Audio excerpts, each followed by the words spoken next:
ये हमारी सकाफती डिश है और इसको साणक वाली चूरी या परात वाली चूरी से इसको जाना जाता है।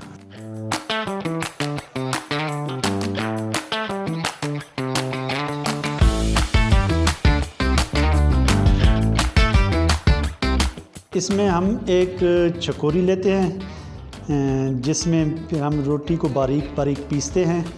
इसके बाद हम मिट्टी की परात लेते हैं। मिट्टी का एक बर्तन है, जिस परात है बड़े साइज़ की होती है। इसमें हम रोटियों समेत बड़े गोश्त का शोरबा डालते हैं और फिर उसमें बोटियाँ और बड़े गोश्त का शोरबा और ये रोटी जो पिसी हुई रोटी होती है वो उसमें डालते हैं और फिर हम उसको गिलास की मदद से छोटा बारीक करते जाते हैं। साथ साथ हम इसमें शोरबे का भी इजाफ़ा करते रहते हैं। वो शोरबे के इजाफ़ा करने से वो ज़रा नरम होती है और उसमें लज्जत ज़्यादा बनती है। और इस तरह इसकी तैयारी में तकरीबन हमारा 1 घंटा लग जाता है। और इसको तैयार करने के बाद जब हम टोलियों की शक्ल में तैयार करते हैं और टोलियों की शक्ल में ही इसको हम खाते हैं मिल के इकट्ठे।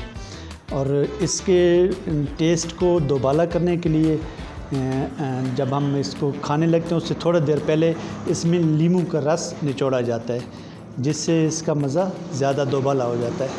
ये तकरीबन 25-26 साल का ये अरसा है, तो ये हम काम करते हैं और ये बड़ा शौकिया काम हम करते हैं। और जब भी दोस्तों की कोई ऐसी गैदरिंग होती है, दावतें होती हैं, इकट्ठे होते हैं दोस्त, तो स्पेशली इसके लिए फिर वो दावत देते हैं कि आएँ और ये तैयार करें और हम ताकि मिल बैठ के खाएँ।